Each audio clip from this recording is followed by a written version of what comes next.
Next, I'd like to introduce Tony Gaffney. Tony is the managing partner of the Toronto Accenture and previously led Accenture's Canadian operations for outsourcing business. Prior to joining Accenture, Tony worked with BCE, serving as president and CEO of Bell Nexia, that's Bell Canada's largest government and wholesale business, and president and CEO of BCE Emergis, Bell's e-commerce business.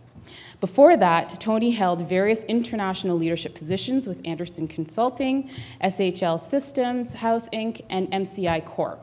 Tony is also an active community participant and has recently served as a member of the United Way campaign cabinet in Toronto, member of the Board of Governors for Bishop Strong, and also chair of Policy and Advocacy Committee at the Toronto Board of Trade. Welcome, Tony.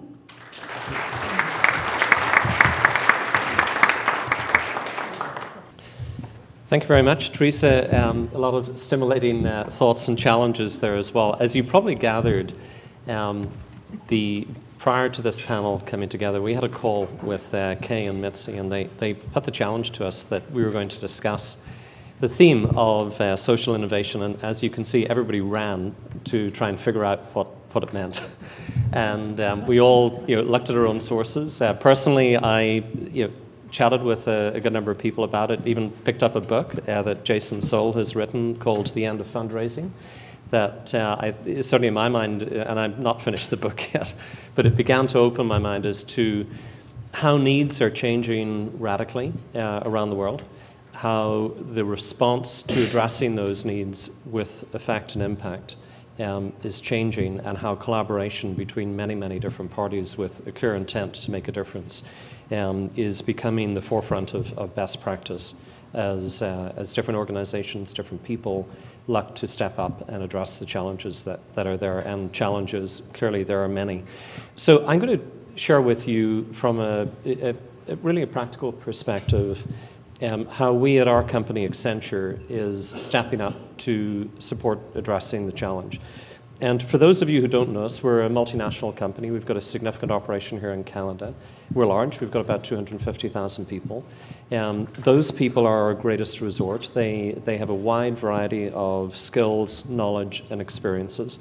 And when we engage on this agenda, we really look to how can we have our people engage. Teresa said something that actually really tweaked my mind. When any of our people come to volunteer on our corporate citizenship agenda, as we refer to it, they come with great enthusiasm. And the first challenge, and our team at Accenture do this consistently, our first challenge back to them is, before I suggest the organization or the area that you could focus on, tell me what your passion is. Because if you can align your passion with where you're going to focus, then you're going to make a difference. And sometimes it takes a few days. Other times I've had people come back 6 months later and say, I figured it out. And then we work together and figure where it is that they can focus. So I share that with you just to give you a sense of our own thinking. Being a large company, obviously corporate citizenship is very important to us. And I think it's important to a company of any size. For us at Accenture, it's very much at the heart of everything that we do. And essentially when it comes to our people and everything about our people, the communities we serve in, the environment, and as we service our clients. And we work with clients to help them address their challenges and improve the performance of their own businesses. And we're constantly really looking in the mirror, and we do this at least once a year, if not more often, on our corporate citizenship agenda, to say, how can we keep stepping up? How can we really, truly advance economic opportunities? And how can we build skills to succeed? And let me explain a little by what we mean by that. Several years ago, as part of just continually reevaluating how effective we are at what we want to do, we were able to narrow down where we were active. It made us rethink in terms of how we engaged. We began less to think about volunteerism for the sake of volunteerism, which really gives people a great experience. It feels good to volunteer, but look to really evolve and extend that to really saying, where can we intervene to make a difference against the agenda that I just described in a way that's going to be sustainable. And what we found is that our people, our greatest resource, given their wide variety of skills, the knowledge and experience that they have, that program aligned very, very well with them. Now, there was one thought I know in some of our earlier discussion about, should a strategy in corporate citizenship be local? Should it be national? Should it be international?